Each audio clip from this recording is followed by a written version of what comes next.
Hello, beautiful souls, and welcome to the Persistence in Prayer podcast hosted by Catholic mindset coach, wife, mother, educator, and speaker Kylie Hine. Kylie is passionate about helping you deepen your relationship with God through the power of prayer. This podcast is a space for high achievers who want to do it all, but also want to prioritize their spiritual life and grow in faith. Join us as we explore the beauty of persistence in prayer and the transformative impact it can have on our lives. Get ready to discover practical tips, insights, and inspiration to help you develop a daily prayer practice and cultivate a deeper sense of trust in God's plan for your life. Let's journey together towards a more fulfilled and faithful life as we invite the Holy Spirit in. Let's begin.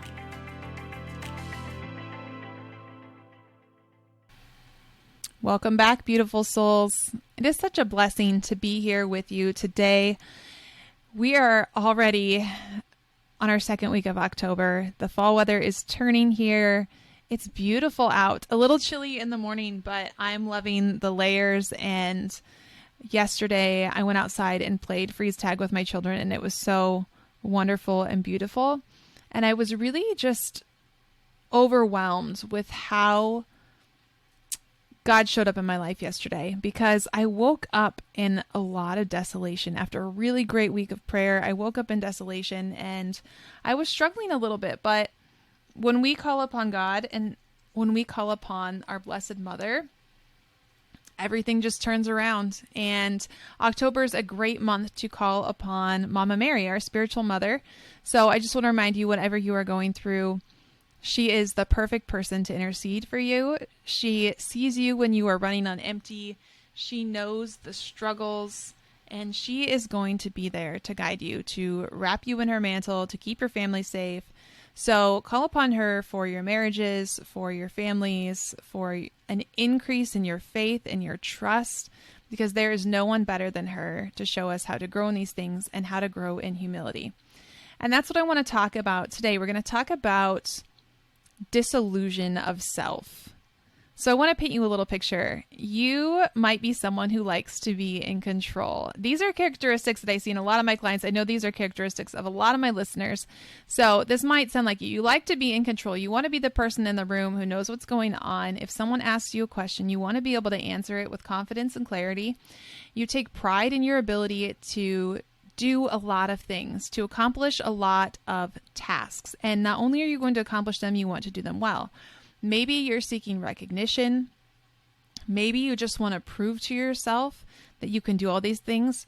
Or maybe it's just that you have neurologically trained your body to function in a high state of stress, and it feels normal to you. And I say all of these things because not so long ago, that was exactly me. And it's taken a lot of work to start to move forward and to continue to move forward. So these are beautiful gifts that you have, your ability to take control, your ability to do a lot of things and to do them well, to step into a situation, to fill a need. But sometimes we become disillusioned and we don't recognize what we are actually capable of accomplishing or what we are supposed to be accomplishing. So we take on more than we need to. And it's not that we can't do all the things, it's that we can't not do all of the things. That's the key.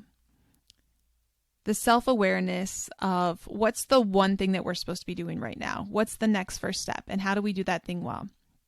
So in honor of Saint Teresa of Avila, or Saint Teresa of Jesus, whose feast day is on October 15th, I want to share with you what she says about growing in self-awareness and humility and how we can apply that to our own lives. Because when we are knowledgeable about ourselves, then we are better able to just choose one thing. We are able to separate our identity from all of the things that we are doing. Today's scripture is perfect for this because it is Martha and Mary. And when Jesus tells Martha that Mary has chosen the better part, it's not about doing all the things. Yes, we are called to service. We are called to works, some on different levels than others. But prayer is the one thing that is needed before any of those other things. So it has to start with prayer. And through that prayer, we gain self-knowledge. And it might not happen during our prayer time. Sometimes it will hit me in the middle of the day. But even yesterday, I had just this profound self-awareness that hit me out of nowhere, something that I had not recognized in my 35 years of life. And it's so simple. It was so simple, but it was just the self-knowledge that came. And it came because I have been putting in that prayer time, and God has really just been working in me. But it's not me. I have an episode called I'm Not Special. I encourage you to go listen to it if you haven't yet. It's not just me. I'm not special. This is something that he offers to all of us. But like any friendship, we have to take the time to cultivate it. We have to take the time to nourish it. And we have to put in the work. We have to show up and participate in his divine graces and not just let them rain down on us and do nothing with them or not recognize them because, again, we're just not aware.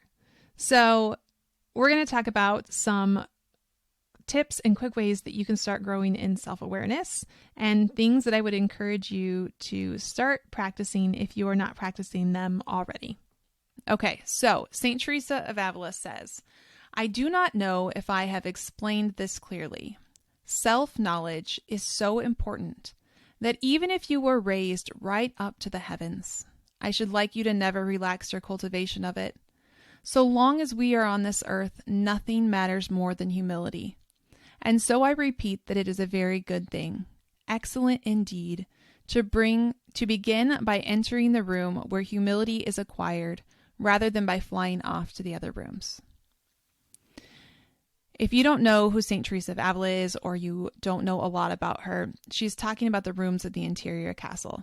St. Teresa of Avila is the patron saint of headache sufferers, those who are ill, people ridiculed for their faith, Spain, but she's also very well known for self-awareness and self-knowledge.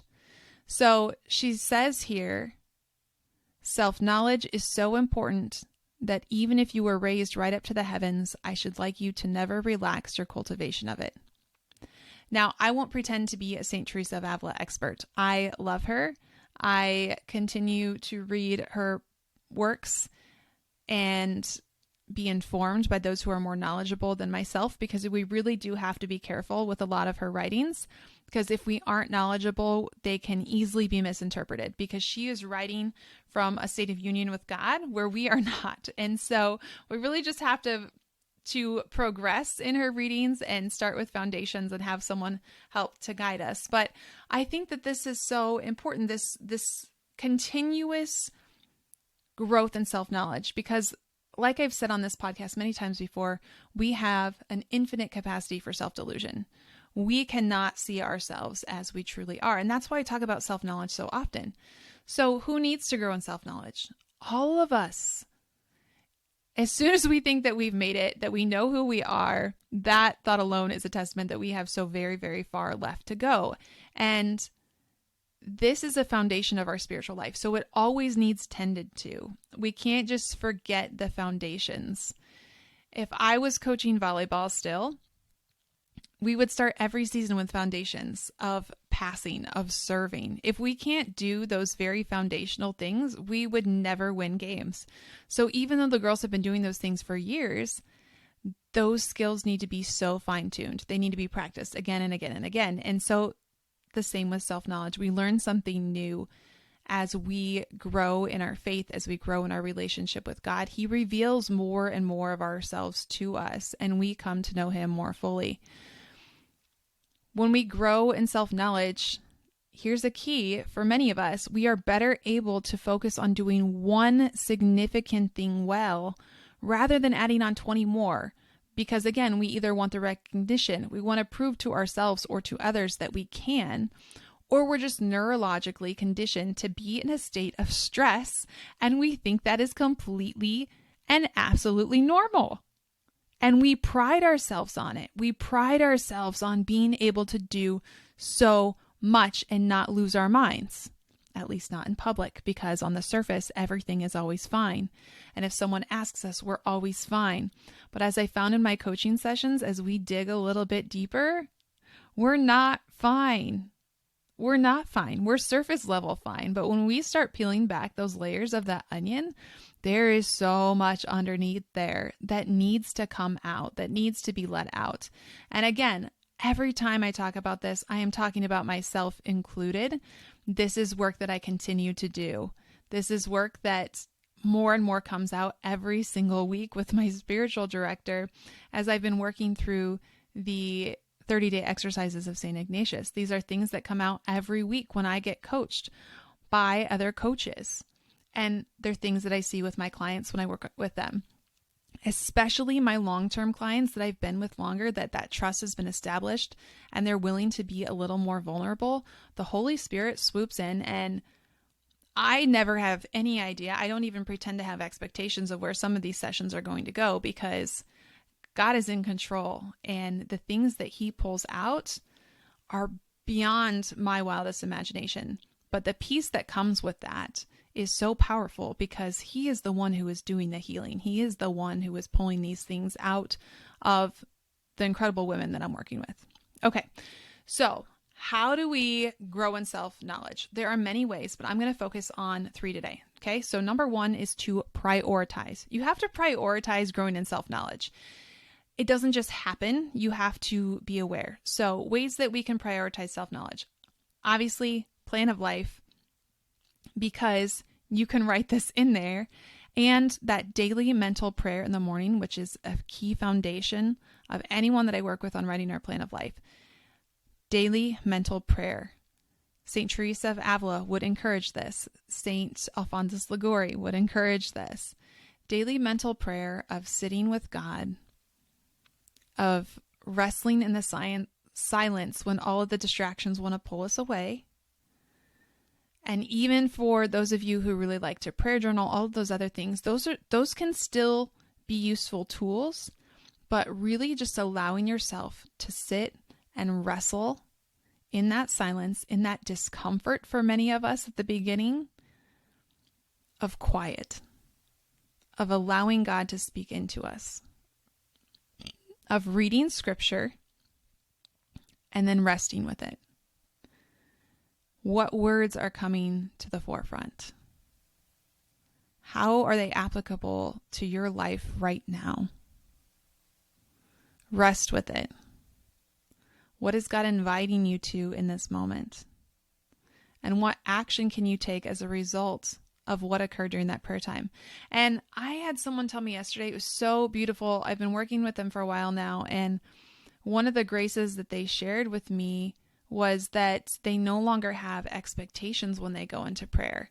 And what they mean by that is that regardless of whether they feel movements or don't feel movements, they have a greater trust in that God is working, regardless of what they are feeling or what they expected to happen or didn't expect to happen. And I think that's so powerful.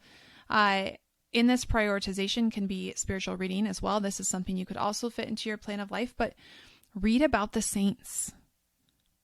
Read about the saints and see what comes up for you as you're reading about their lives. What desires are coming up for you? What movements are happening within you? And just pay attention to those. Pay attention to what's happening. What kind of stirrings are coming up for you? Do they excite you? Do you think dread, like, oh my gosh, I would dread giving up all my possessions and living in this certain way? What kind of things come up for you? And pay attention to those. Not judging them good or bad, but just what comes up. Again, prioritizing, putting on your calendar early. Putting on your calendar early. I know it's October, but even if you're thinking about the next calendar year, or maybe something that you can fit in still this year, start looking at Advent. What kind of retreat can you put on your schedule? Is there a retreat close to you? Have you gone on one this year? That is something that you should put on your calendar as a non-negotiable, or a desert day, or a prayer workshop, or even I'm going to be hosting a workshop coming up in a couple of weeks. I will share more info on that, but on decision making. So just looking at how is it that you are making decisions? How can you make better decisions? Those are ways of self-awareness. I did a workshop a while back on creating healthy boundaries. Those are ways that we grow in self-awareness. Having conversations with other people, we also grow in self-awareness when those conversations are deep and meaningful and not just surface level. So again, there's a level of vulnerability that goes into that. Okay. So prioritizing, putting it on your calendar, having it on your plan of life, and making it intentional. The second way that we can really grow in self-knowledge is focusing on humility. St. Teresa of Avila says, nothing matters more to us than humility, and without humility, all will be lost. October, perfect month. Who is the most humble person that we can shape our lives after? The Blessed Virgin, right? So this is an excellent time to really focus on growing in humility. This is going to come with self-awareness, and this is going to come with the time that you're spending with God and asking for it. So pray for humility as well as just saying, oh, I want to grow in humility. Pray for it. The litany of humility is great, but there are other ways that you can really grow in humility as well. One of the greatest ways that we can grow in humility is focusing on ourselves, not trying to control other people's reactions, not getting defensive about what they think of us or how they perceive us, but really just engaging in what is in our locus of control. And those things are our thoughts, our emotions, and our actions. So a lot of times we think that our emotions are just a result of something that's happening to us. We feel it, we start to fall into what's called victimhood because we think that the way that we're feeling is a result of somebody else's actions. But really, what we are feeling is a result of what we are thinking about someone else's actions or someone else's responses. So when we can sit and not get defensive and start to separate our identity from what someone else thinks about us, of whether or not they think we did a good job, or whether or not we're worried about if we say no, what are they going to think? Or we're going to feel guilty if we don't take on this thing that someone told us we were really going to be great at. So when we can separate that and we can start to recognize what our thoughts are and what thoughts are causing our emotions, that is going to be profoundly helpful, because emotions are just data. They're neutral. They're not good or bad. They give us information, and then we use our reason that God has given us and our free will to decide what action we should take as a result of the thought that is causing that emotion. Is that thought true? Would God say that thought?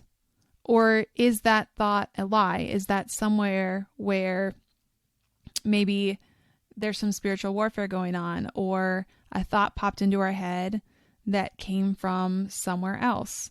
So we really just need to be aware. But a way to grow in humility, again, is by recognizing our own thoughts, paying attention to our emotions. And as we continue to do that, our prayer pauses are going to get longer and longer.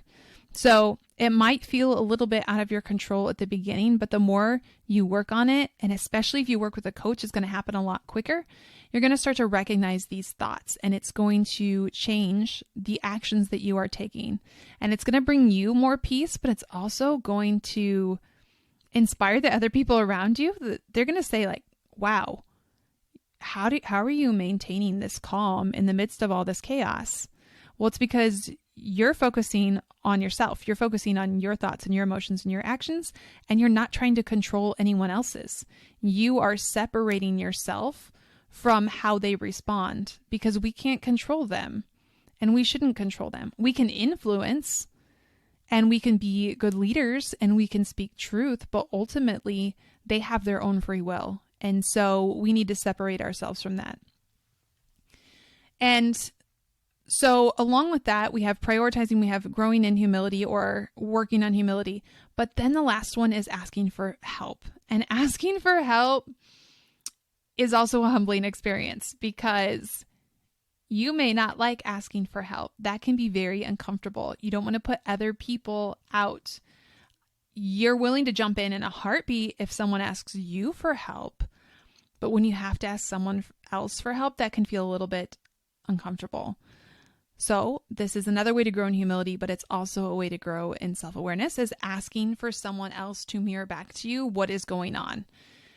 I want to say this with love and compassion, but be mindful of who you're asking.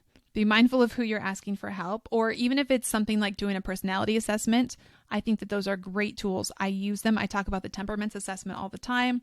I've used Strength Finder assessment, but again, those are just assessments. Those are not your identity. So take it with a grain of salt, use it as information.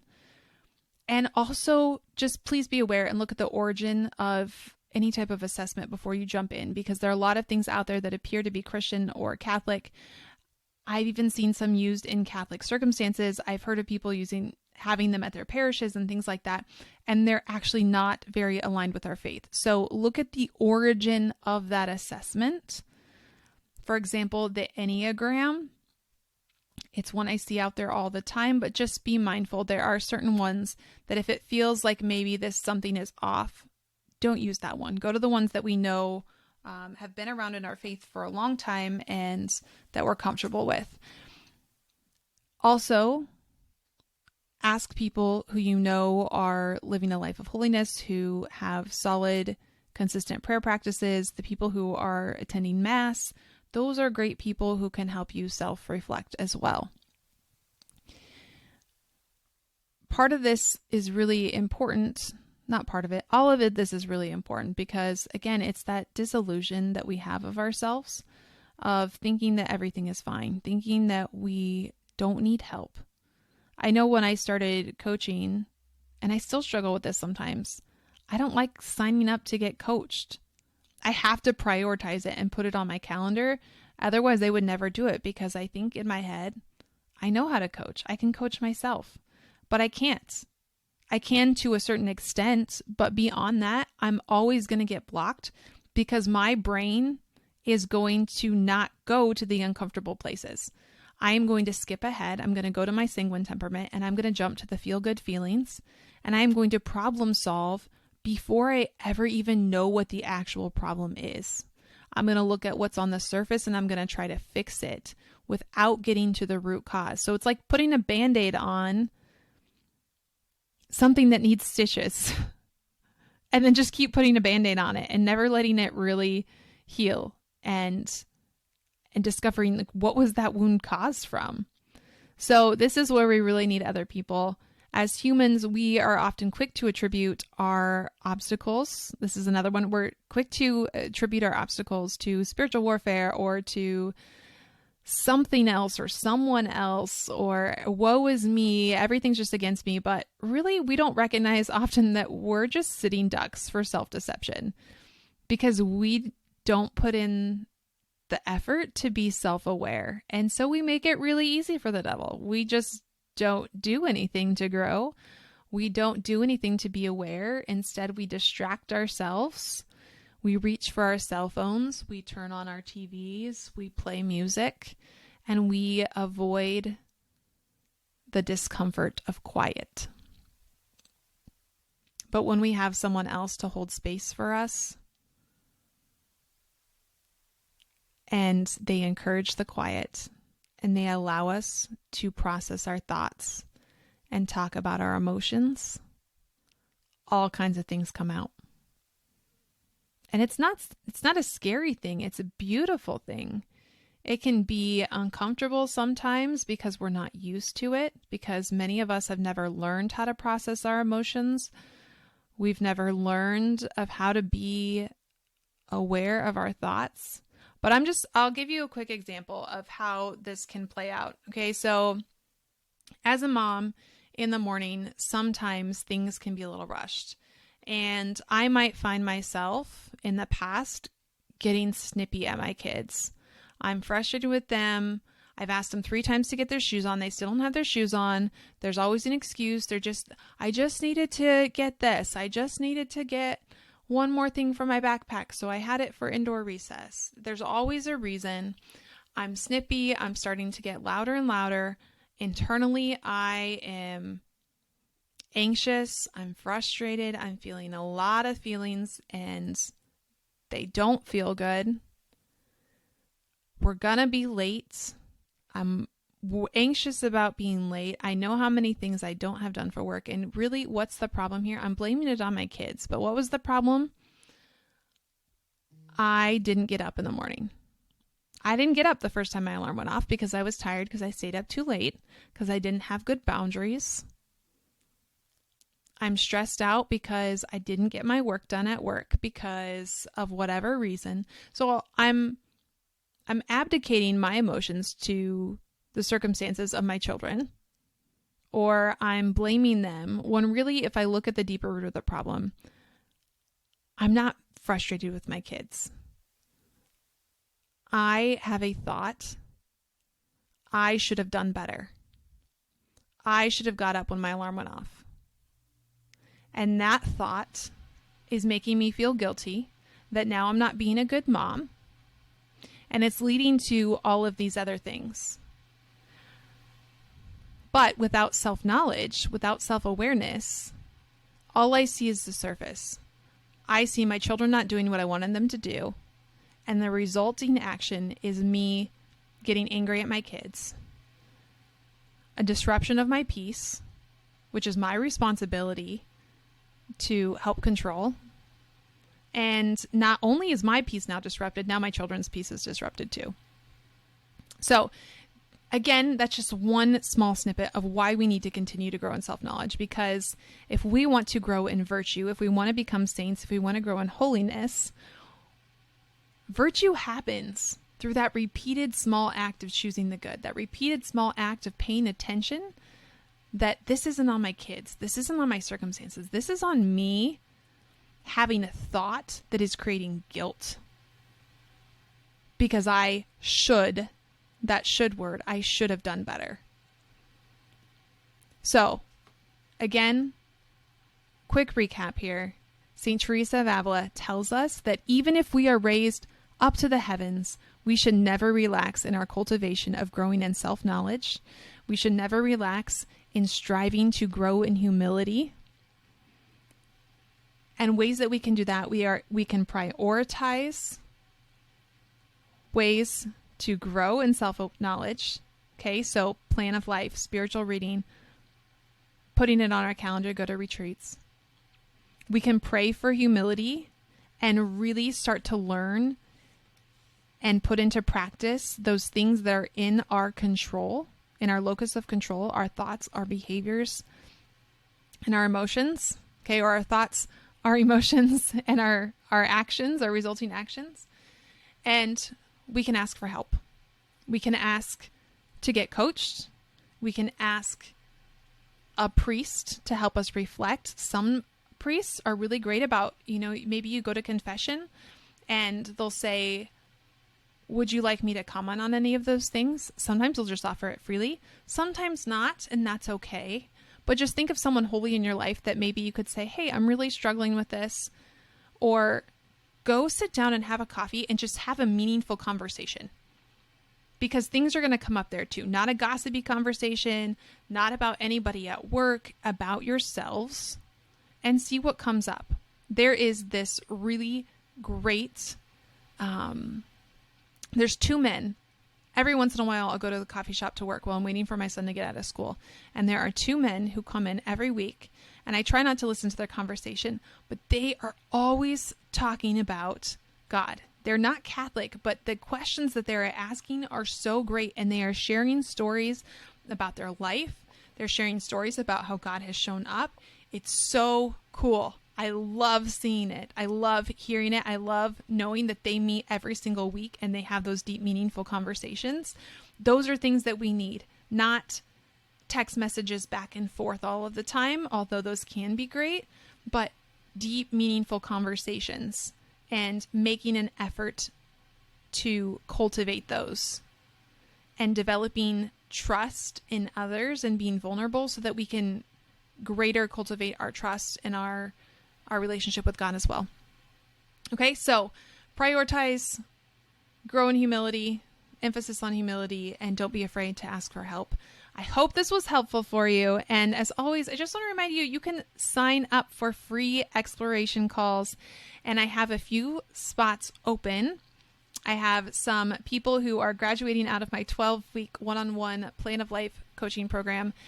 The thing that is so cool about the 12 weeks, I know that 12 weeks can seem like a long commitment, but the trust that you have with your coach when you are with them for that long, and the deepness of where God is able to go when you have more time is so powerful. Of course, we can get quick wins in a week or 2 weeks. But I'm telling you, at 8 weeks, at 9 weeks, there's going to be a whole new level of understanding that you are going to grow in. And I know that from experience. I know that from seeing it in other people. And it's just so powerful. And that's why I offer a 12-week program, because 4 weeks just isn't always enough. 1 week isn't always enough. We're just touching the surface. And so in this 12 weeks, we really focus on, yes, developing a plan of life and implementing those really significant prayer habits, but we also tackle a lot of other things in there. And this growth and self-knowledge is going to naturally happen. We are going to look at your temperament. We are going to look at your lifestyle. We're going to look at what are the things that are going on in your family dynamic. Maybe it's with your mother-in-law. Maybe it's with your spouse. Maybe it's with your children. What kind of things are really causing you disquiet and disruption? And how can we invite God into that so that you can better discern and make choices that are going to not only lead you on the path to holiness, but are really going to inspire saints to rise up around you. And that is where we are going. We are all working together. We are all growing with God together. We need one another. And so I just want to offer that to you. If this is something that you are really craving in your life, I know this is a unique program because it revolves around prayer. A lot of other programs are going to focus on business, or they're going to focus on not yelling at your kids or something else that is specific, and then prayer is going to be wrapped into it. I think that the foundation has to be starting with prayer, and then everything else flows from that. Because when you nurture that spiritual life, when you start with God first, then we can tackle all the other stuff, because you are already going to be filled with God, and you are already going to have the tools to develop that peace, or to participate in the divine graces that God is offering you for that peace. And this is a program that is different than anything else because it is specifically around prayer. It is unique and it is different. And every single program is designed around the unique client. So there are a couple of foundational pieces that I incorporate with everyone. But if you look at the path of my clients and what we do from week to week, it is not the same. Week 3 for one person is not week 3 for another person, because the Holy Spirit is going to ask us to go different places. And that's what I think is really beautiful. So again, if this is something you're curious about, I encourage you to sign up for a free exploration call so we can talk about what your unique desires are and where God might be calling you. And if this is a good fit, because it's not a good fit for everyone, but it might be a good fit for you. So click the link in the show notes, and I hope this was helpful. I hope that you feel blessed. I can't wait to see you all next time. Tune in next week. I have a really great guest that you're all going to learn a lot from. So I have several guests coming up. You guys just make sure you're subscribed to the podcast. Follow along on Instagram too, because I share some snippets of things that they've shared with me, and it's going to be a fun one. I'll see you next time. Friends, thank you again for journeying with me. If you have been blessed by this episode, it would mean the world to me if you would leave a review. Be sure to screenshot it, share it on your social media stories, and don't forget to tag me at Kylie M. Hine. As always, stay persistent in prayer, protect your peace, and share the light of Christ. I'll see you all next time.